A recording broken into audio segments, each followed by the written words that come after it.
fertile fields of flatlands and hills raised, bite anything, whatever a farmer can dream. Slug burgers, shrimp boil, catfish fried up in oil. Oh, good gosh almighty, just a husk of hot tamale now. Now that's Mississippi. This is the Only One Shot Golf Podcast, and I'm Jim Gallagher Jr., and I'll be your host. We're going to do something a little different than we've done in some of our past podcasts. We're going to dedicate this one to the late George Bryan, who founded Old Waverly Golf Club and Mossy Oak Golf Club in West Point, Mississippi. He had a vision that very few have. Sometimes we felt like he was bigger than life, and we saw this legendary business leader impact so many lives, not only in his hometown of West Point, but the entire state of Mississippi as well. Mr. Bryan loved the Lord, his family, his friends, and of course, his two great golf courses, Old Waverly and Mossy Oak, both in West Point. He was a graduate of Mississippi State in 1968, but he actually started his business career in 1964 with Bryan Foods, the West Point-based meat manufacturing company. In 1974, he became the president, just a few years after Sara Lee Corp. Acquired the company. He was named Sara Lee's Corporation's Senior Vice President in 1983, and then on to CEO for Sara Lee. But his passion and vision was to build one of the South's premier golf destinations in his home state, in his hometown of West Point. Back then, the population was only about 10,000 people.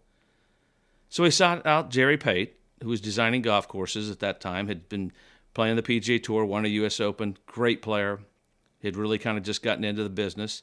And Jerry tells the story that Mr. Bryan calls him over to fly over to Memphis, drive down and see the property that he wants to build this golf course on. Jerry also said, you know what, let's go to the Alabama-Memphis game. I got some tickets. We'll look at the land and we'll go up there and make a day of it. So they do. And they drive around in an old Jeep, and believe me, when Jerry first saw the property, he knew he had something special to work with. They went up to the game and had a great day, and that's where the dream began.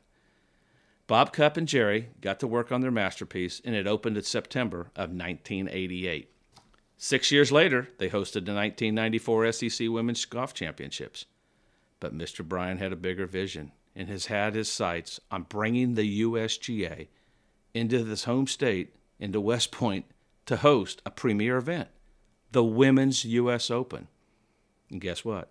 In 1999, the best in the women's game made their way to West Point, Mississippi.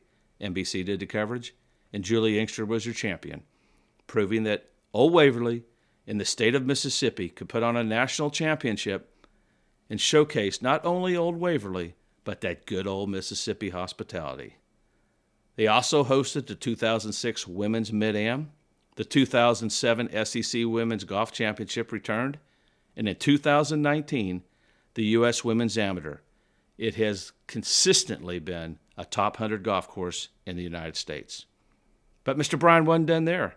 He had always wanted to build a second golf course to complement Old Waverly.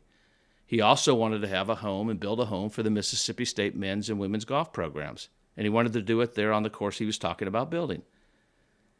So he brought in Gil Hands, who had just finished the Olympic golf course in Rio for the Olympic Games, and in 2016, it opened. By 2018, it was a top 100 best modern golf courses and home to both the men's and women's golf programs at Mississippi State. Both those teams right now are ranked in the top 25. He always loved to give back to his alma mater and to everybody in Mississippi. Let's talk about Mr. Bryan's impact on my life and the entire Gallagher family. In 1989, Mr. Bryan gave Sissy and I an honorary membership to Old Waverly. I'd gotten my card back for about the third time. I've been playing on tour for about 5 years. Sissy and I were newlyweds. She had just gotten her LPGA card, both traveling, both the LPGA and the PGA Tours. But we were so busy, we didn't get to enjoy Old Waverly like we do now. He gave a couple of folks who didn't have trophies on the wall for winning on their tours yet. He gave us a place to feel like we were welcomed, a place to feel like it was home. And I'll always be thankful. He's always been one of my biggest supporters as my career continued to blossom. And Sissy actually regained her amateur status, winning 12 Mississippi Women's State Amateurs. I remember in 1999, he wanted her to play in the U.S. Open so bad, but she was pregnant with Elizabeth, our youngest, and wasn't able to play. We later bought a condo over there, and I remember we would drive over, and when you drive up that lane at the Magnolia Drive and you see that beautiful clubhouse, you feel like you're home. Mr. Bryan had a personality and charisma that, like I said, was bigger than life. He was a giver and a server, not a taker. I remember one day we were out hitting golf balls, and I saw him, and he was hitting it right and left-handed. I thought to myself, what is he doing? So I asked him, Mr. Bryan, why 2 sets of clubs? Well, one day I hit it better right, the other day I hit it better left. A lot of it went back to when he played baseball and when his dad opened West Point Country Club. They didn't have a lot of left-handed clubs. He was left-handed, so he played right-handed. That was one of the fun stories I had with him. And every time you came over, he had his hands on everything. He was paying attention to the details. That's one of the great things that made him so amazing. Whether it was cooking hot dogs and hamburgers on the grill for the members and their guests, or just saying hello to anybody that walked on the property. I had slowed down my playing days, and Mr. Bryan had said, you know what? I'm on the board at the FedEx St. Jude. It's the 50th anniversary, and you need to be playing. I said, well, Mr. Bryan, I need an exemption. My 10-year exemption for winning has expired. Well, phone call later, I was in. Always be thankful for Mr. Bryan once again giving me a chance. I remember when my oldest daughter went over to Mississippi State to play for the Lady Bulldogs, and he would always be checking on her, making sure she was all right, encouraging her every time he saw her. Kathleen, my other daughter, actually won her first Mississippi State amateur title over LPGA great Allie Ewing. And she won it at Old Waverly. I know he was proud of both of my girls, and he always made them feel special. And what a special place for Kathleen to get her first win. Even better than that, Mary Langdon was actually on the bag caddying for her.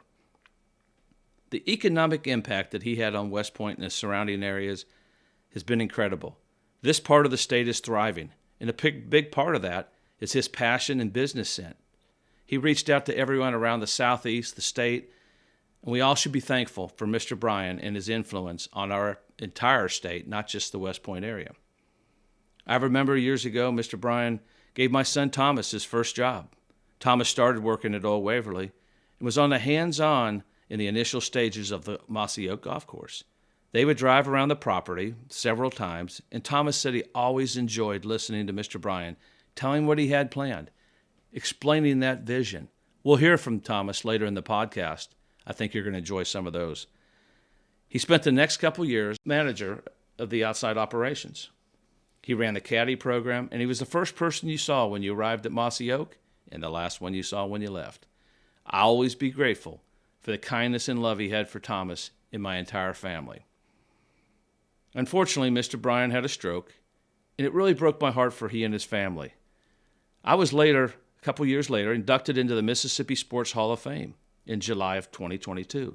I got a text from a good friend who said they were working on a way to get Mr. Bryan a ride down to see Coach Davis and Bob Tyler and I be inducted for that special night. I'll never forget this as long as I live, is when I walked in there and there was Mr. Bryan sitting in that wheelchair, drove all the way down there to watch us be inducted. That to this day will something I will always treasure. I truly love the man. We will never be able to repay Mr. Bryan for his kindness, most of all his love for my family, but we will make every effort to keep his dream alive, to keep Old Waverly and Mossy Oak going. His legacy will live on for a long time. We're going to hear from a lot of people who knew Mr. Bryan personally, some that worked for him, some that worked with him, and some who were impacted in his life. And I can't wait to hear from them and some of the stories that he has. And I'm going to start with Wilkes Bryan, his son. No one knew him any better that we're going to have on the podcast than Wilkes. He was his right-hand man the whole time, and he just has some amazing things to say, I'm sure, about his dad. And I can't wait for y'all to hear it and his impact on his life and what he thinks his legacy will be. Well, my first guest, as I mentioned, is Wilkes Bryan, and no one knows Mr. Bryan any better than Wilkes. And let's welcome Wilkes to the podcast. Wilkes, I know it's early. Appreciate you spending some time with us. Hey, Jim, thanks for having me. I love the podcast. Well, thank you. We were talking to a bunch of our friends that knew your dad, and so many of our guests are talking about his generosity, his loyalty, and the amazing vision he always had to keep things better for everyone, not only in West Point, but the whole state of Mississippi. How would you describe your dad? Yeah, I mean, I got to see it from a different angle, a different lens, so to speak, a little bit. Because I was kind of being obviously his son, but I mean it was just seeing it from that side of it. But I did always notice that he was when it came down to business, he was business, but he was also very empathetic.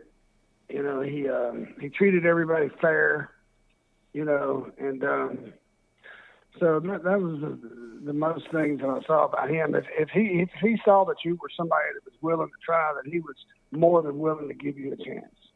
Yeah, he seemed bigger than life at times, but when you met him, he just was a normal guy. You would have had no idea. He was just, like you said, he treated everybody the same.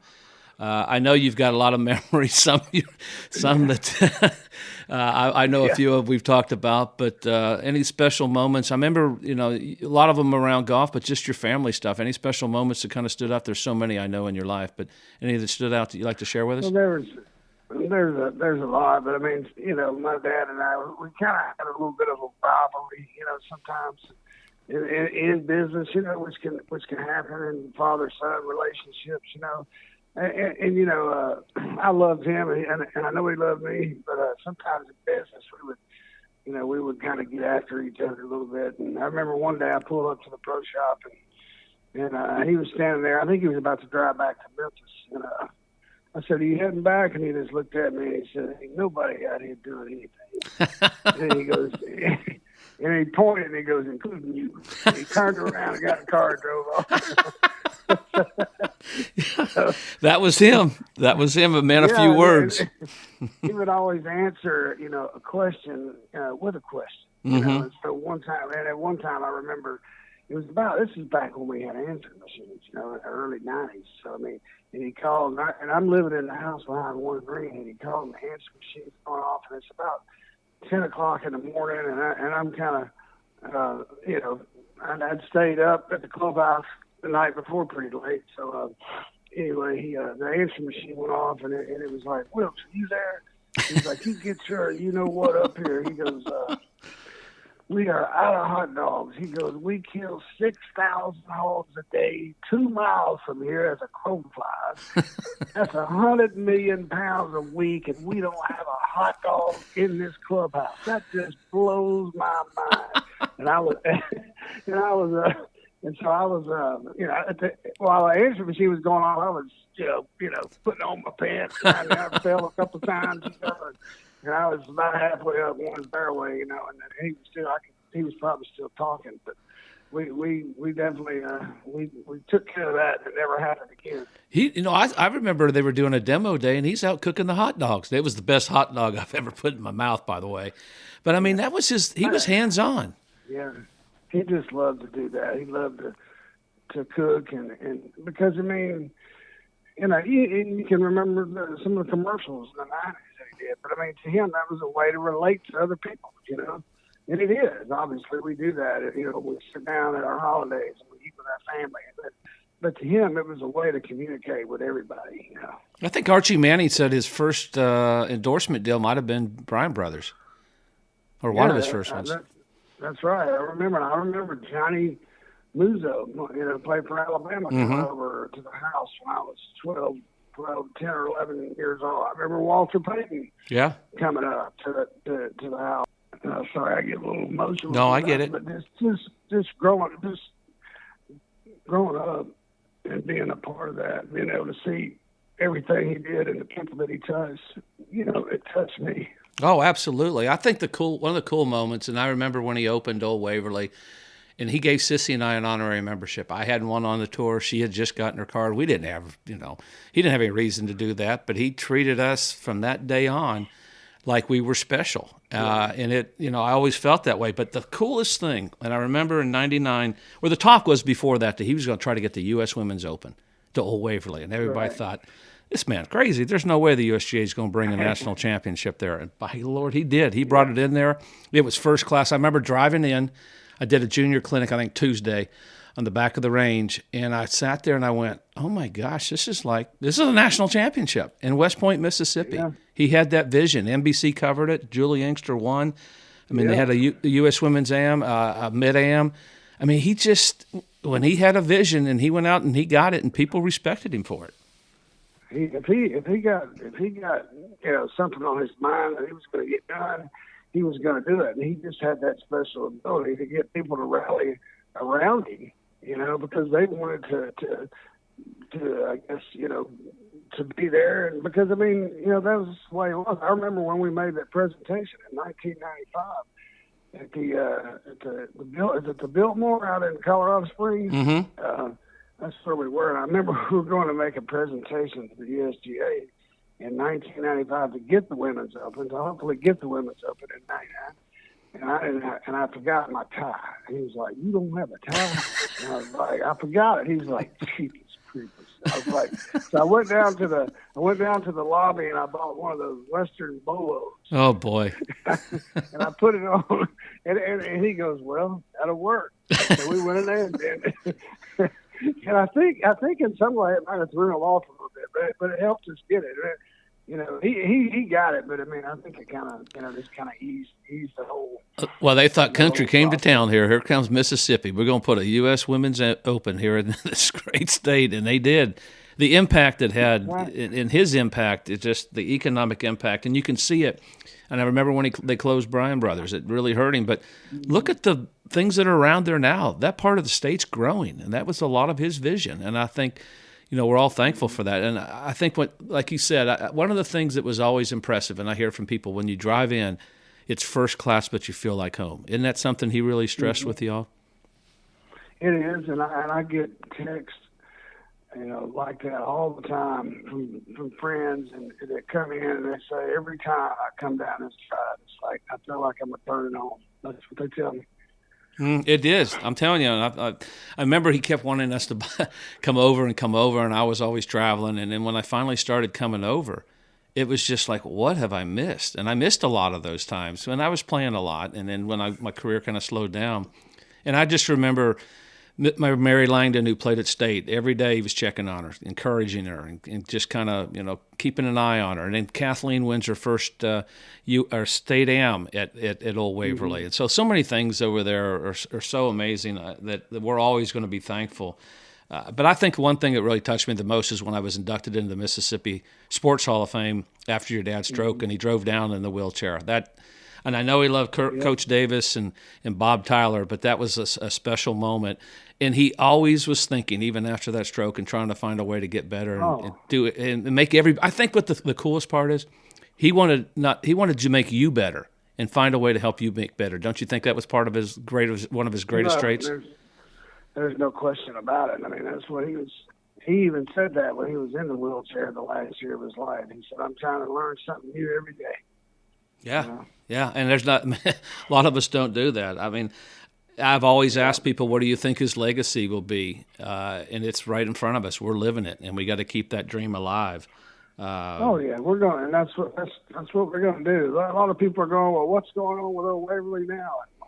Now, I'm like, what do you mean? What's going on? We're going to keep going. We're going to do what we got to do to keep this going, this legacy going. Where do you see Old Waverly and Mossy Oak in the next 10 years? I know you don't have the crystal ball, but.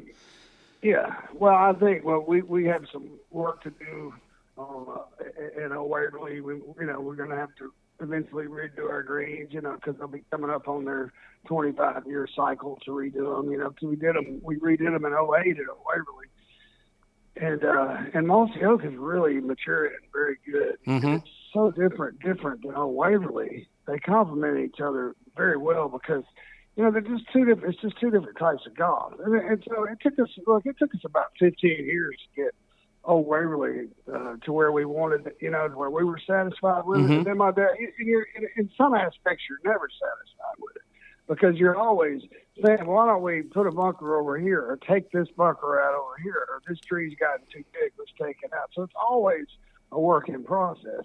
And so with Mossy Oak, we feel that we've been doing that a little bit over the last 5 years, we're getting it. We're tweaking it every year, getting it better and better. It's already a great golf course. So we're going to get it better and better and better.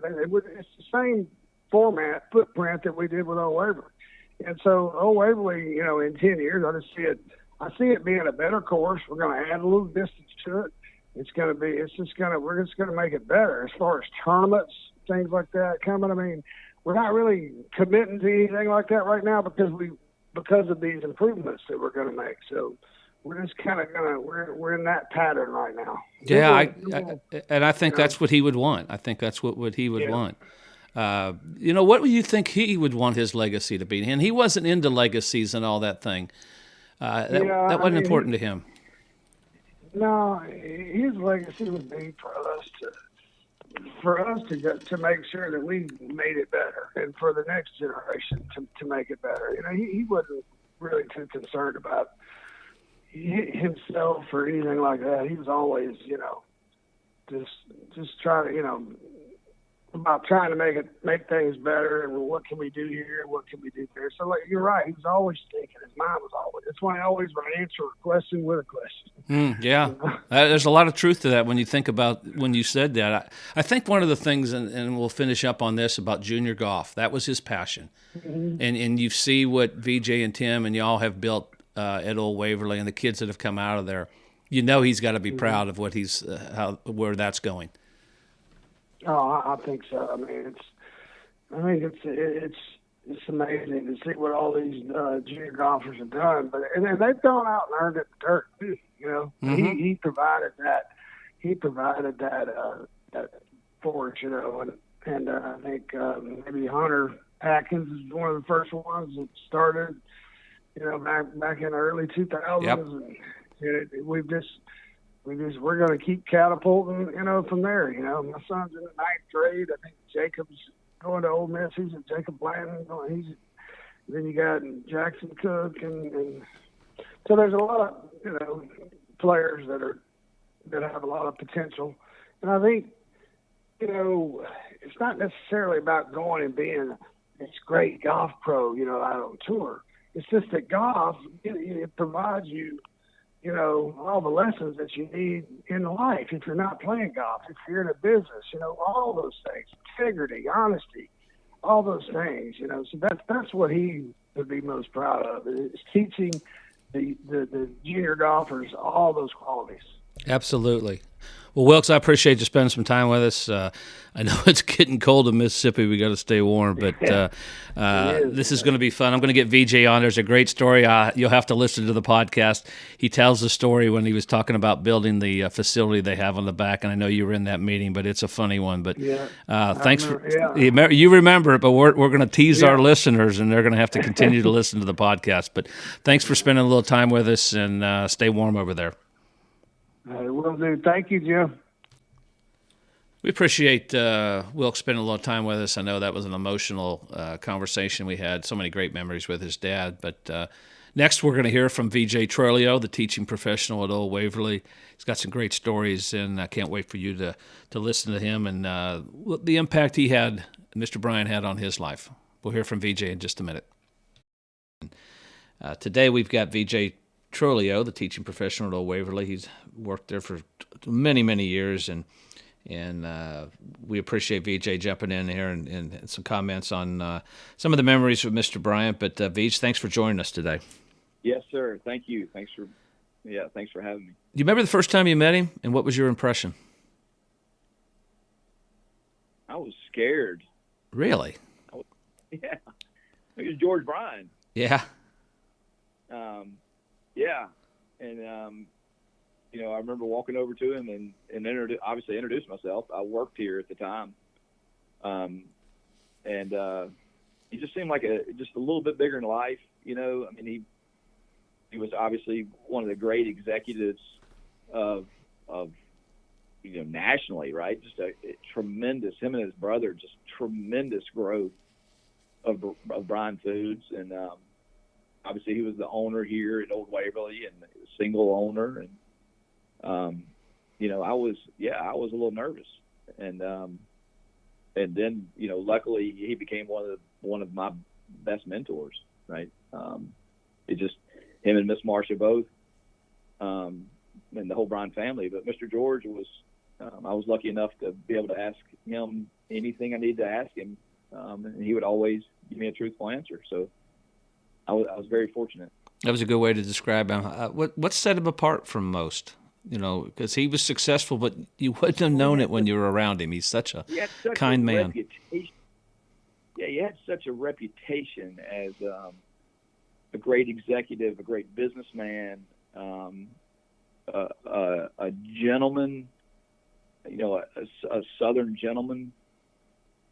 He had such a reputation professionally that, it was wild, right? You had no, it was just like another planet. The places that he had been to, I remember I went to Scotland with Mr. George and a group of guys, and he talked about how he used to fly over there, 3 or 4 times a month because they had yards, they had business overseas, and so he was just, he was a world traveler. He was one of the top executives in the country, and he never left West Point, right? I mean, he came back to where him and his family were from, and he laid down Old Waverly, laid down Mossy Oak, and laid down a vision for what world-class golf could be in the South. Any special moment that you can remember, and maybe the impact that he's had on you? Oh, so many. So many. I remember one of the pivotal moments of me and my family, and where my family ended up being, was here. There was a meeting. It was in 2001 or 2, and I had proposed us building a indoor center on the south end of the tee here at Old Waverly, and we went to a board meeting. And you got to remember, I mean, I've been here for like a year and a half. I've been teaching on the back of the range. It was crazy. But anyway, I was teaching on the back of the range, and they said, "Well, we're going to go in here. We're going to meet on this and vote on this. George is in town. Wilkes is here, and so we're going to all go in this room and we're going to meet." So I walked in there with every department head. Real estate, every department head that was there. Agronomy, real estate, weddings, food and beverage, golf shop, you name it. They were all in there. It must have been 14 people around the room.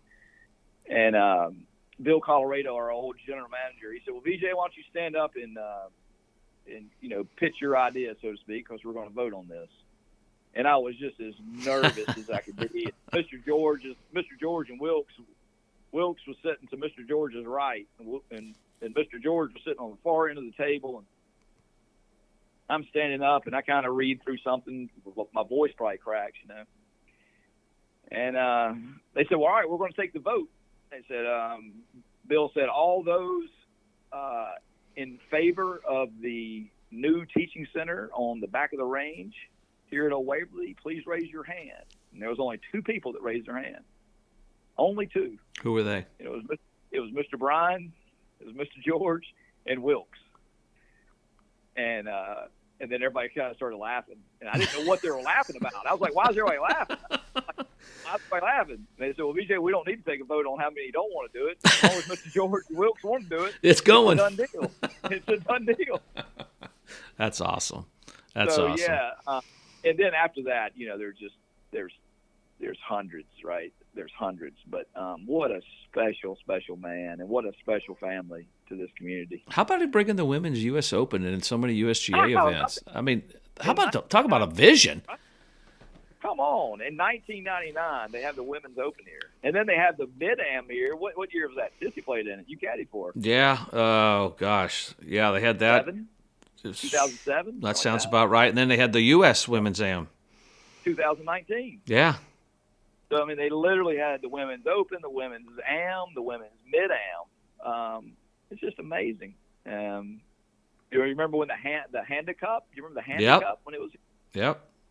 But he used to do when Heather Farr died. He had the Palmer House, and he had all those LPGA players when he was on the board at Sara Lee, and he had them all come in. I mean, Nancy Lopez, Julie Inkster. I mean, these top players came back, and they just it wasn't just us in West Point or in Mississippi. It was all over the country. his impact and how he loved golf. I think that's one of the things that, I mean, it just amazed me, the vision he had. And then he had a vision of a second golf course, Mossy Oak, which is across the street. I remember he gave my son Thomas his first job. And riding around with him, he had a vision. I'm going like, what's he talking about? This just looks like a cow pasture to me. And it turned out to be what it turned out. It's just amazing. Yeah, it is amazing. You know, he was one of those few people that you could be around. And I remember feeling this. I remember feeling this years and years ago, that you felt like you could accomplish almost anything. And Mr. George was not one of those guys that, you know, you'd go to and he would just cut a check for it, right? Right. And sometimes you'd be around Mr. George and he wouldn't feel like that was a good idea, but it was amazing because he would take an idea, or he would take he would take an idea and he would turn it into a vision. Mm-hmm. And then if that vision wasn't accomplishable, then he would divert off that without being fazed by it. Without even being phased, he would divert from that vision and alter it some, and then try to grow that vision. And it was just amazing to see him, because he was never scared to have ideas, and he was never scared of people to have ideas, and he was never scared of failing. He never let me be scared of failing. Oh, he's always encouraging. My kids, yes, everybody's, He set huge goals. He did huge. I mean, the bigger the goal, the bigger the vision, the better. And if you didn't achieve it, then you were still somebody a little different, because you tried so hard to achieve it. You mentioned growing the game, and we've done podcasts about growing the game. Oh my Junior gosh. golf. It wouldn't even exist. It wouldn't even exist in this area without Mr. George. Yeah, you're right. And when I say this area, I mean this whole little enclave of land between Jackson and Tupelo. Oh, it goes bigger. Right? It's bigger than that even. But you're right. I mean, we've seen what has happened at Old Waverly, and the kids playing D1 and the tour players that come out of that whole part of it. It's just we didn't have, when I moved here and Sissy and I got married, there were a couple good golf courses. Waverly had just opened. I remember Mr. Bryan calling me, says, you need to come over, and it's cart paths only. And I was like, man, I don't want to be on the cart paths. It had bent greens. Yeah. But once I finally came over and started experiencing it, and I missed it for a lot of years in my prime. And I was like, why didn't I come over here earlier? And now, you know, I've got a condo over there, and I spend a lot of time. Of course, 3 of my kids went to Mississippi State. But it's like a home away from home. It's like when you come in on Magnolia on the drive there, you feel like, oh my gosh, I'm going to Augusta. But you feel family, and you feel wanted or welcomed. I think that's one of the things. Yeah. It's first class but welcome. I think that was one of the cool things that they do that there, and I hope that vision stays with him. But yeah. You talked about the teaching center. One thing I did not know until one day, I've seen Mr. Bryan cook hot dogs for people on demo day. Best hot dog you ever put in your mouth, by the way. Right. But he's playing right-handed, and I don't know, the next day he's got left-handed clubs.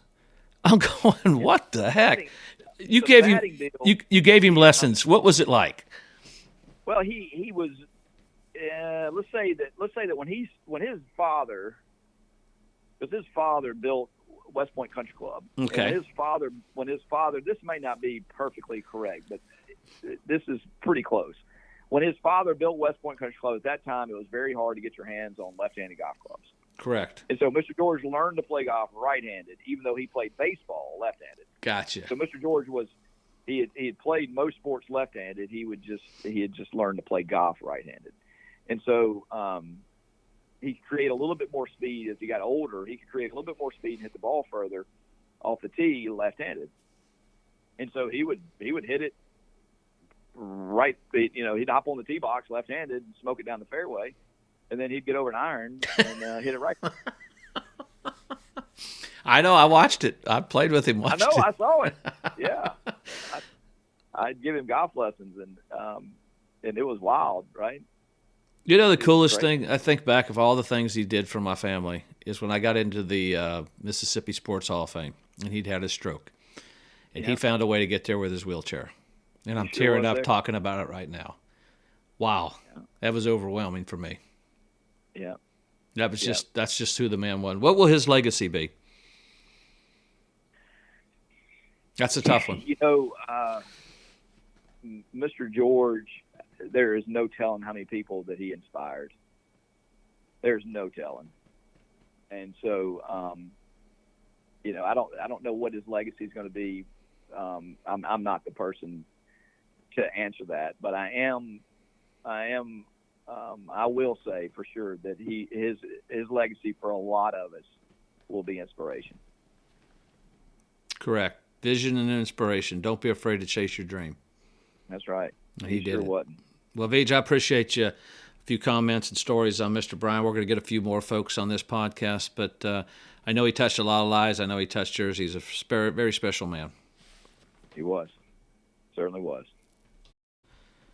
Well, my next guest is Thomas Gallagher, my son, who spent a lot of time with Mr. Bryan, worked for Mr. Bryan. He actually got his first job with Mr. Bryan. Thomas, appreciate you spending some time. We're going to honor Mr. George Bryan and go back through some great memories today. Absolutely. I'm looking forward to it. Well, you won your state high school championship. Actually, your sister was on the team with you at Old Waverly, so I know it's a special place for them as well, and everybody was on that team. But in college, you actually did a paper for, I think, a journalism class, and you did an interview with Mr. Bryan. What was that like? Yeah, so I guess, starting out, growing up at Old Waverly and getting to play and visit, it was such a cool thing for our family to kind of an escape, I guess, kind of a vacation spot because we love golf so much. And so many fun memories, growing up. And I never spent a ton of time around Mr. Bryan when we would go. But yeah, that first kind of introduction to who he was and just getting to know him was when I had it was the journalism class in college. And so I was tasked with basically finding like interesting people to interview.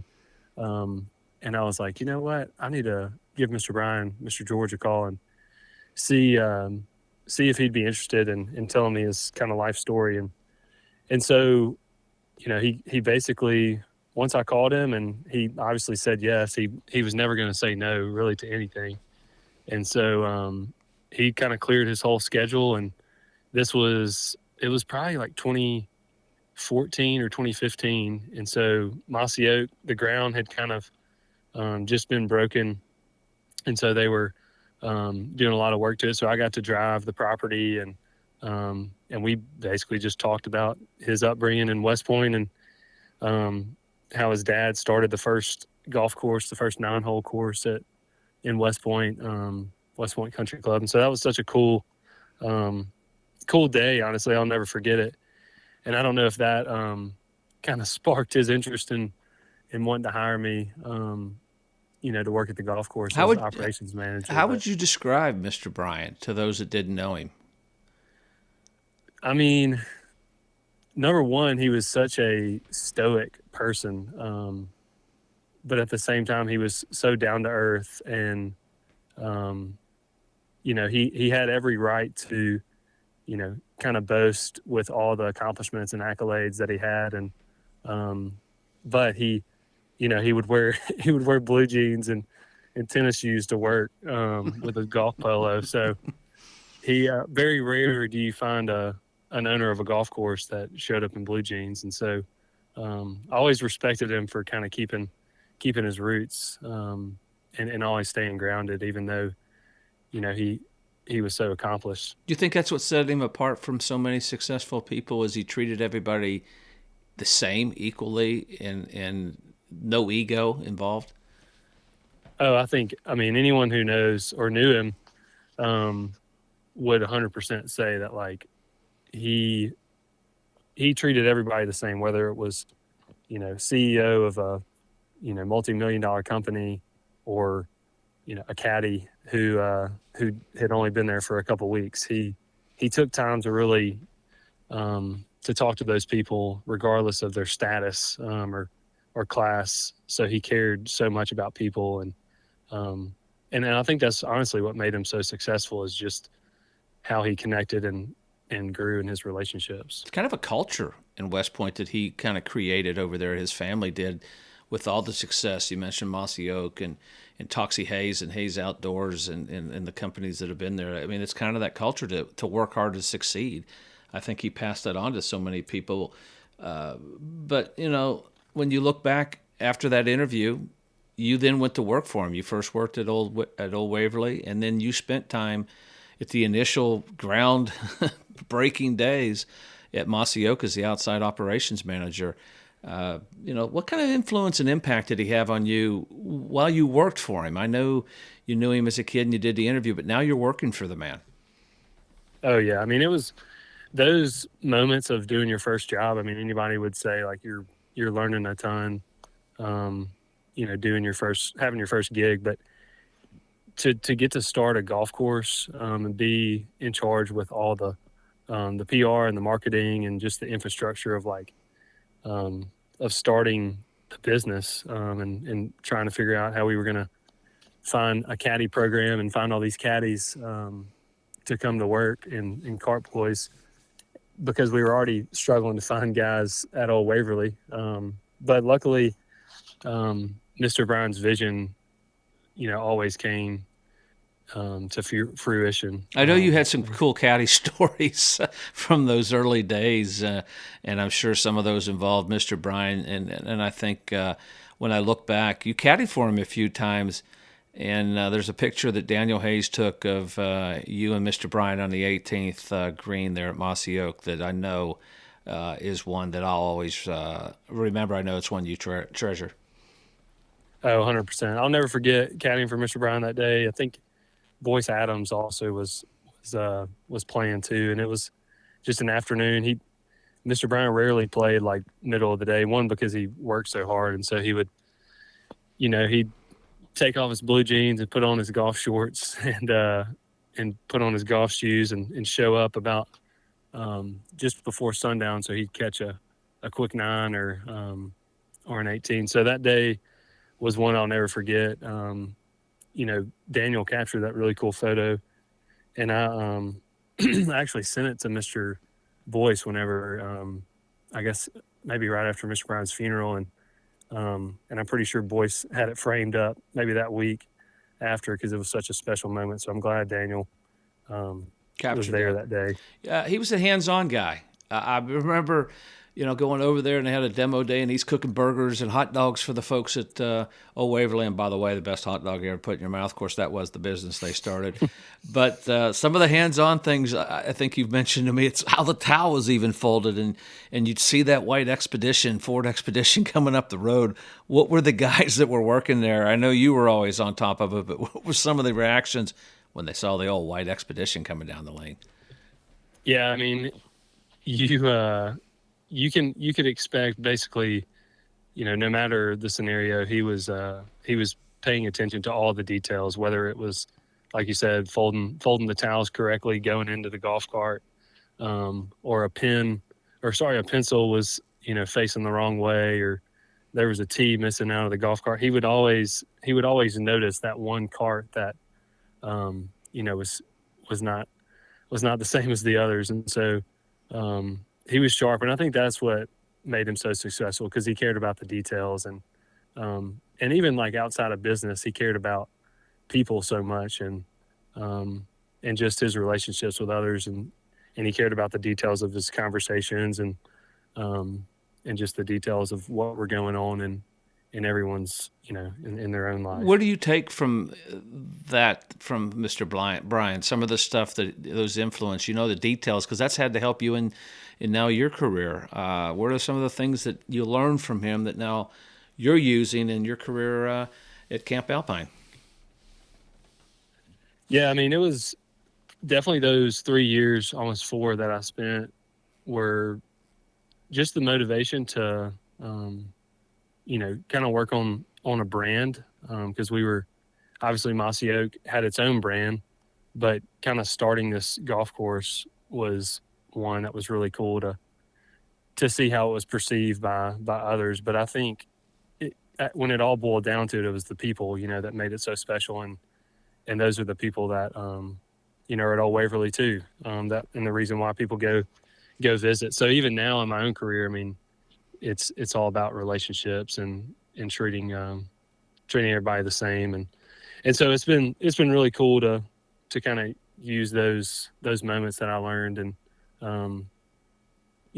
at Mossy Oak, but just growing in relationships with others and connecting, to really know somebody and pursue them well. What do you think Mr. Bryan's legacy is going to be, or what is it now?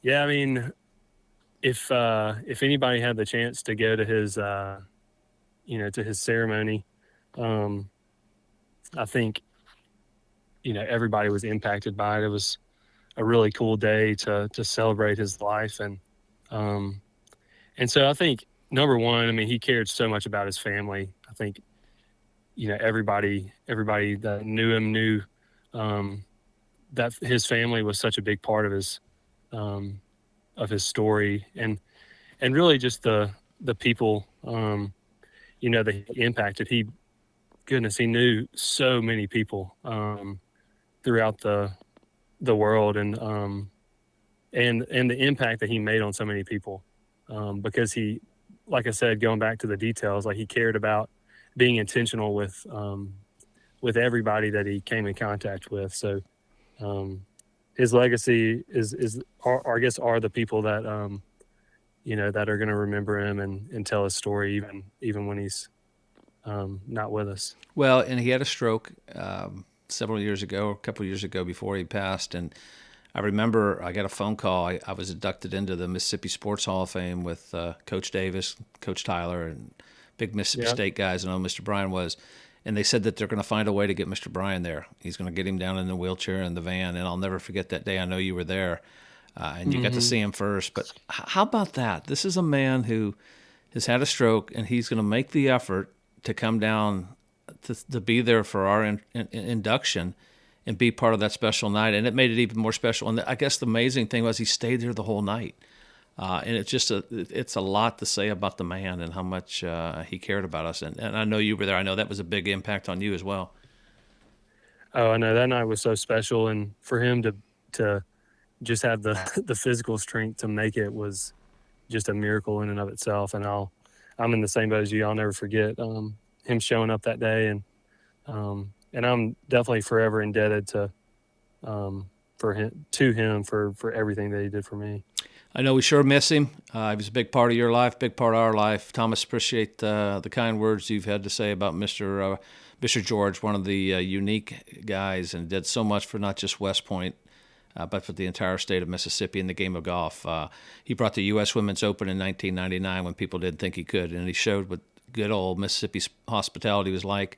Showcased Old Waverly. Everybody knows the name Old Waverly and Mossy Oak. But thanks for spending some time with us today. Always a pleasure, brother.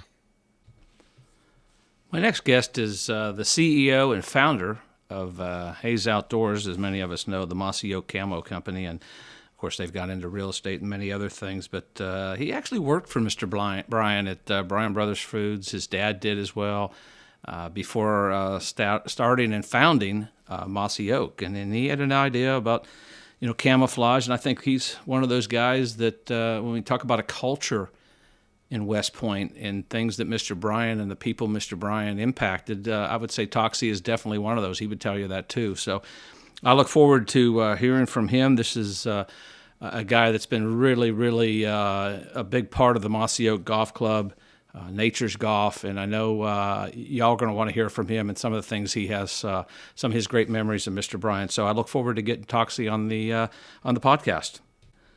Well, with that being said, let's welcome Toxey Haas to the podcast. Toxey, I appreciate you taking some time this time of year. Very busy time for you.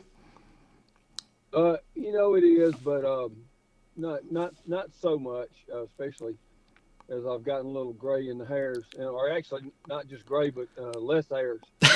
But this particular topic is something I would drop anything to do. It's totally my honor. You started working for Bryan Brothers, Mr. Bryan, and your dad did as well. You started with them. Do you remember the first time you met him, and what was that first impression like?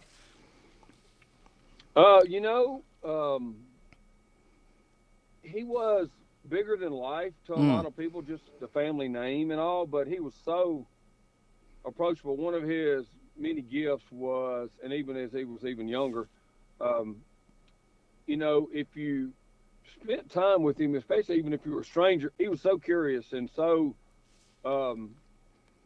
empathetic, I guess, too, that he wanted to know what you had going on, and you know how'd you think of that, and what made you do this, and you know, the next thing you know, like a lot of great men I've been around that have that gift, you kind of walk away, hey, you know, I feel pretty good about myself. You know, he just had a way of being so interested in everybody, and it didn't matter. You know, he didn't really rank them like, you know, this guy's famous or wealthy. Although we all kind of inure over to people that are known and whatever. But he was just a rare, great-hearted man.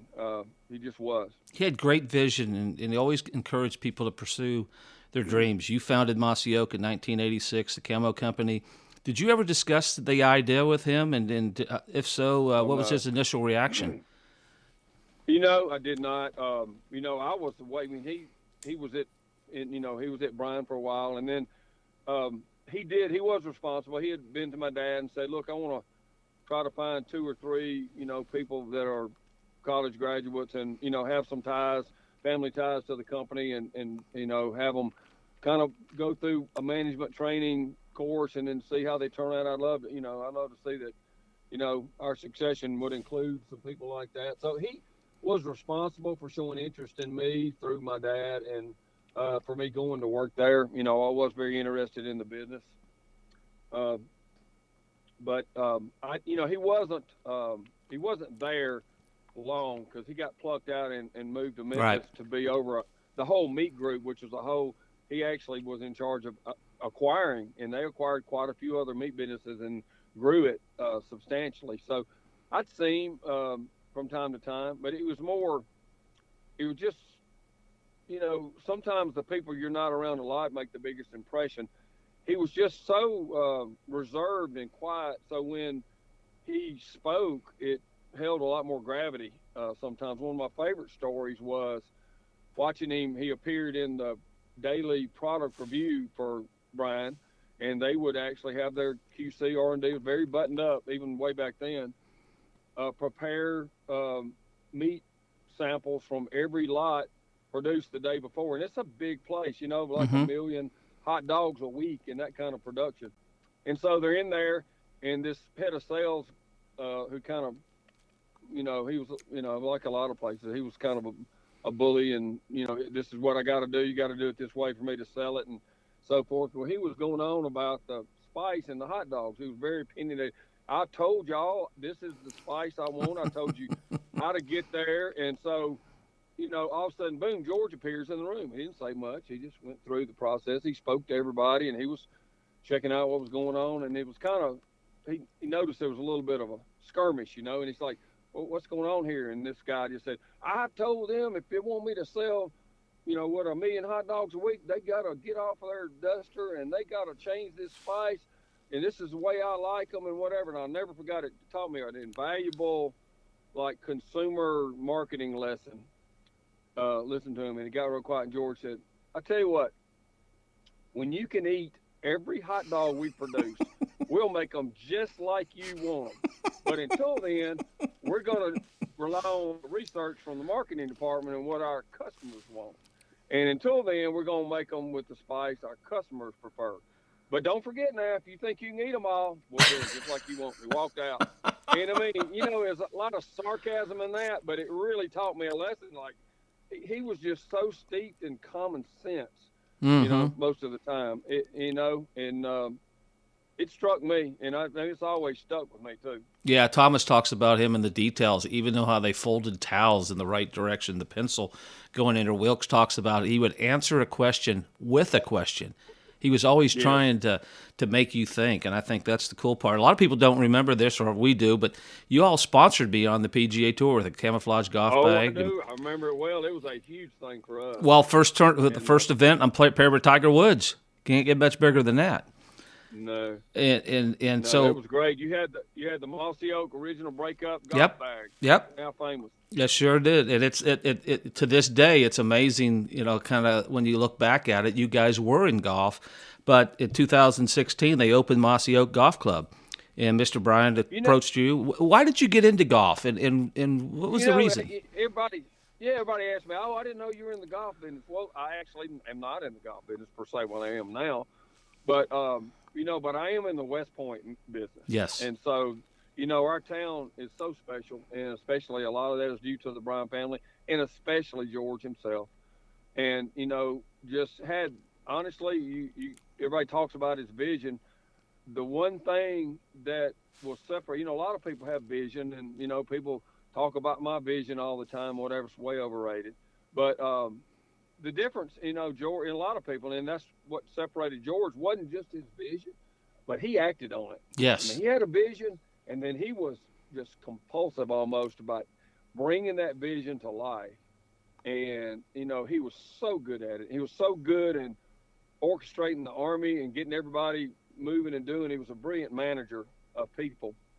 But he didn't really, at first it was just like Bill Sugg, which who's our president, who's been my brother-in-law, who's been with me since we started. And he's a big golfer too.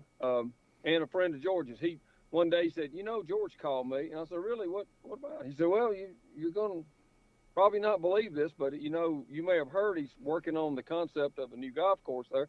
I said, well, yeah, I've kind of caught a drift of that. No, he said, well, he's wanting to know if you might be interested in naming it Mossy Oak. And I was like, get out of here. Are you serious?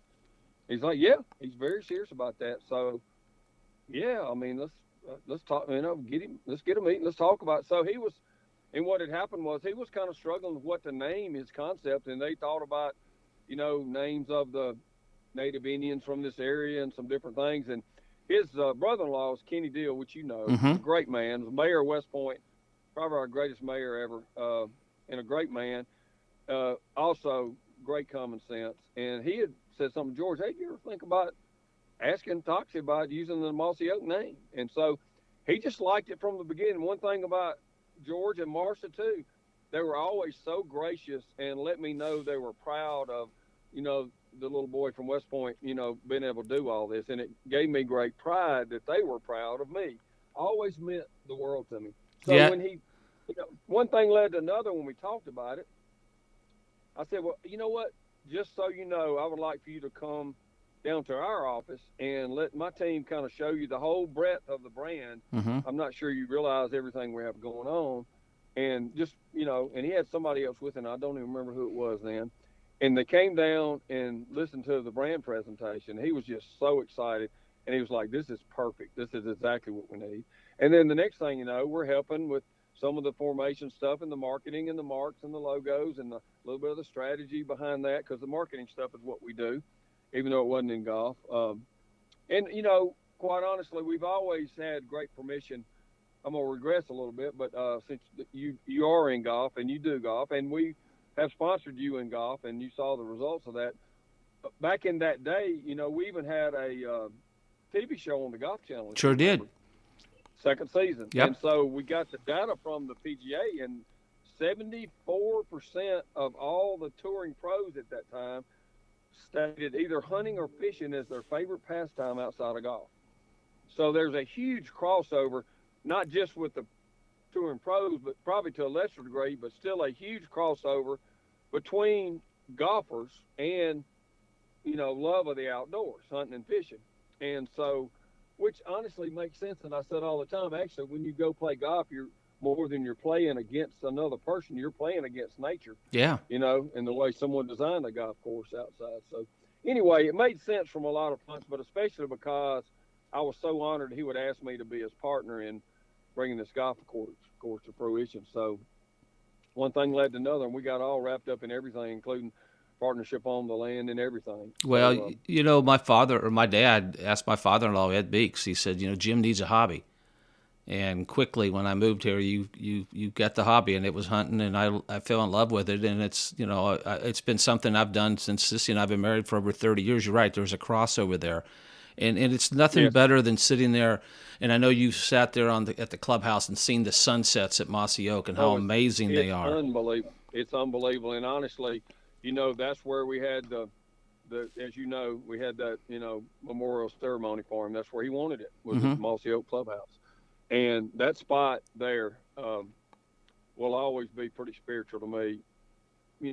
Not just for the blessings of God that we were able to put something like that together right here by where I live and in my hometown, and that it was with someone we all love so much in George. Absolutely. The bagpipes coming down the fairway is something. It gives me chills now thinking about it. There's my God. no question. Incredible. He impacted. I can feel him every time I go out. Oh, absolutely. I mean, we bought a condo over there 2 or 3 years ago, and I remember he kept trying to get us to come over. He gave us an honorary membership when Sissy and I were first married. He didn't have any reason to do that, but he did. And we've got to enjoy it. It's like a second home, and you're right. I mean, he's impacted so many people, and you talk about there's a culture in West Point. I think he kind of created it to go have a dream and then go live it and work hard to achieve it. But what do you think his legacy will be? I mean, there's no one legacy. Clearly, carving a complete, gold nugget gem out of cow pasture West Point, however you want to say that, a small town of 8,000 or whatever we are. Clearly that is so almost revolutionary for us in this area. I mean, almost any, and this is me bragging, almost any rating service, all the big ones, Mossy Oak and Old Waverly will be, sometimes they're 1 and 2, but they're always in the top 3 rating of all the golf courses in the entire state of Mississippi. And we're sitting right here next to each other, brother and sister golf courses, all due to him. That's going to be that. But then you got to pair alongside the legacy with he and his brother, who was so brilliant, with what they did in Sara Lee, and so much of that funneling itself back to, the betterment of our town. I mean, the backbone of all them. Unfortunately, when Johnny and George retired, they closed the plant here, and we did lose a lot of jobs then. But there's so much that will live for generations in our community because of him, and because of the just crazy success they had building Sara Lee Corporation for many years. I guess maybe 30 years or more. So those are 2 things. But then it's just people. When you saw at his memorial service, just 1,000 people from all over the globe. Yep. I remember he took me one weekend. He would do stuff, and you finally realize after the fact he only did it for you, not for himself. But he said, "Come go dove hunting with me." And I said, "Okay." I mean, I was kind of busy, and I'm bad to want to only kind of go hunting if it's on my own place I have. But I was like, yeah, he wants to go dove hunting, I'll go with him. He said, no, I need someone to drive with me. I'm going up to Memphis, and really kind of out from South Haven there. And anyway, and so, sure, I'll go. It was like a week or 2 away. And he checked on me, "For you still go?" "Yeah." I said, "All right, it's going to be a Sunday afternoon. I'll come by there." And I said, "Well, I'll just come get you, and we'll take my truck up there." And anyway, turns out he's taking me up there to go hunting with Fred Smith. Oh, jeez. Which I know you know who that yes. is. The founder of FedEx. Exactly. And so the reason I'm telling the story wasn't to brag about it. I got to meet Mr. Fred, who was an incredible man, just an incredible man. But I was just going to say that while I was there, he was so friendly and engaging, and, he knew all about what I had going on. His, manager, land manager, real estate manager from that Memphis area, I got to visit and, took interest in what all he had going on there. And he made the comment, I said something, and he looked at me, he said, "Let me tell you something, Mr. Fred's got a lot of friends, but he loves him some George Bryan. I think George may be his favorite person." Wow. And, that's just the way he was with so many people. He was just, I said this speaking at his memorial service, he, on top of all this other stuff, he was just cool to be around. It's always fun. He always had it super slow, dry wit. It was so funny. And he was living life, having fun, but he was always looking out for everybody else. So true. Thomas said that. He said, he remembers him walking in blue jeans, a golf shirt. He goes, what guy owns a golf course? And just that's who he was. But I'll tell you one story, and I'll let you go because I know you're so busy. But after his stroke, and you're right, he was still teasing me even after his stroke. And I got a call when I got inducted into the Mississippi Sports Hall of Fame, and I repeat this in this podcast because it touched me so much. But he found a way to have him driven down to be there for Coach Davis and Coach Tyler and I for our induction, our special night. And he stayed the entire night, Toxey. And I know that had to be uncomfortable. That just speaks to the volume of the man and how much he loved all of us. I know we all love him and we all miss him dearly. And you're right. When you walk on the properties, either at Mossy Oak or Old Waverly, his spirit is there. But I appreciate you being with us. And I'm definitely going to get you on a podcast. We'll do a whole podcast on that, and we'll relive some of those other memories too as well.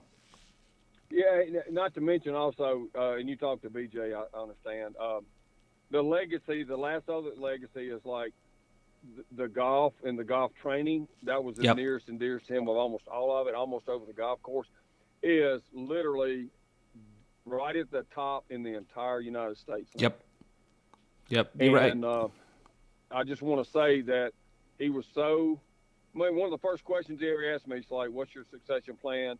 What do you envision, a generation or two from now? He was such a visionary. He was looking beyond his own lifetime too. Mm-hmm. And so he was so driven to have the best training. And honestly, it doesn't exist better than VJ and the way he is with these kids and Tim. They're incredible.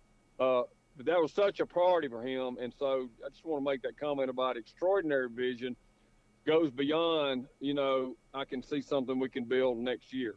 Yeah. He was seeing the game for everybody else here long after he was gone. He started with Old Waverly. He brought the Women's U.S. Open in '99. Mossy Oak, the kids, Oak Hill Academy was as good a high school golf team with VJ and Tim, teaching all those kids. And you're seeing kids now playing the LPGA, the PGA Tour, the Korn Ferry, college golf. And you're right, that was his vision, and it's going to continue. That dream's going to continue. It's unbelievable. The talent they're putting out there, they could be, honestly, if they rank them, they could be the best golf program. Our little tiny private school here, they hadn't lost a match in like 6 or 7 years. No, they were shooting crazy low numbers, and I know they won the state championship by 83 strokes. I know, and I know Mr. Bryan's got grandkids now that are part of that dream. I think that's the cool part. Wells is at Vandy. Yeah, it's incredible, and that's all because that meant the most to him was those kids because he knew that was the future too. Absolutely. Well, Toxey, I appreciate you spending some time with us and reliving some great memories with Mr. Bryan. Yes. Thank you so much. My honor. Wow, how cool was that? Great to have Toxey Haas giving us some great stories and memories of Mr. Bryan and the success that Toxey's had in his career. I appreciate everybody listening today.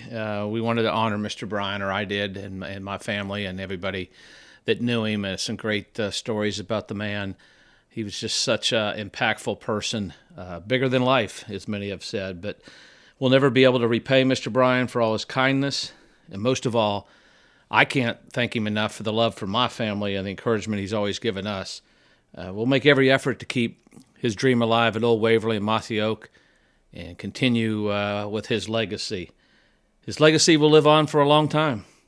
We love you, Mr. Bryan, and we miss you. We're one Mississippi where there's a magnolia tree. 2 Mississippi while a mockingbird sings out on its limb. Oh, and what a sweet soulful hymn. I said 3 Mississippi to this land called home. I'll bleed Mississippi till I'm dead and gone. Won't you carry on? I'll carry on. Mississippi, Mississippi.